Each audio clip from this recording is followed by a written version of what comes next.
A poker pro with $11 million in career cashes is accused of stealing a backpack with $20,000 in it at the Encore in Las Vegas. Let's break this down. Meet Anthony Zinno. He has $11.6 million in career cashes dating back to 2007, and many believe he will end up in the Poker Hall of Fame. Well, this story, if it's true, will definitely hurt his chances at that. The victim of this alleged story is Corel Theuma, who is a successful businessman that enjoys some high-stakes poker in his free time. The following is his account of how things went down. Corel was playing a $3,000 WPT tournament at the Encore. After bagging up his tournament stack and making it to the other side of the casino to the cabs, Corel had realized he left his backpack with $20,000 in cash at the table under his seat. Once he realized this, he sprinted back to the poker room, made it to the table where the same dealer was still seated, and saw that the bag was no longer where he left it. Corel naturally goes to security, who has nothing to say, then to Lost and Found, who also are of no help. So Corel just heads home, and the next day he calls Lost and Found. They tell him someone turned in the bag, but it only had $1,000 in it. He goes to pick the bag up and filed a police report. Later that night, Corel is called back into the Encore by a higher up in security. They said Metro was there and wanted to speak with him because they had a suspect in custody. When Corel arrived, he saw Anthony Zinno locked up being questioned. From here, Corel shares that he is informed by security that they have Zinno on tape taking the bag and heading to the bathroom with it. According to Corel, Zinno was also banned from all Wynn properties. Corel said this would be his last public statement on the situation, as he is working with law enforcement and his legal counsel to retrieve the police report, which according to him should verify his version of the story. Now again,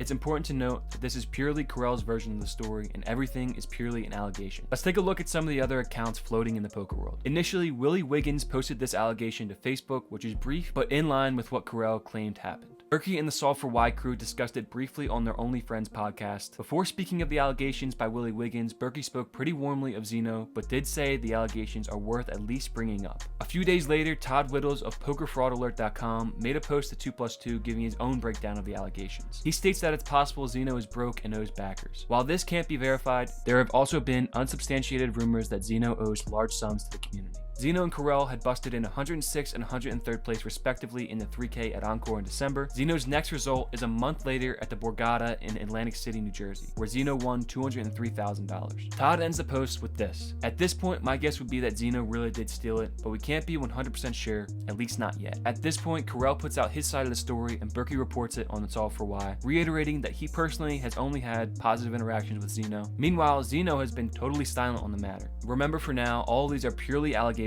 and as Berkey said on the pod, be wary he's scary of just like, you know, who you're doing business with. Like, you know, I said my dealings with Zinno have always been on the up and up, and I had no reason to assume that he's a part of some criminal enterprise in this instance or is desperate for money. But you know, there are a lot of rumors floating around, and this person, Corel, is the victim of the crime. So, you know, take it with a grain of salt. I think it's worth putting a lot of stock when someone comes forward and they're basically saying that, you know, there is a police report, I'm going to get my hands on it. When I do, it'll come public.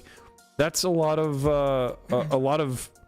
I don't know if evidence is the right word, but it's a lot of signs pointing to be Larry. He's standing, you know, on business.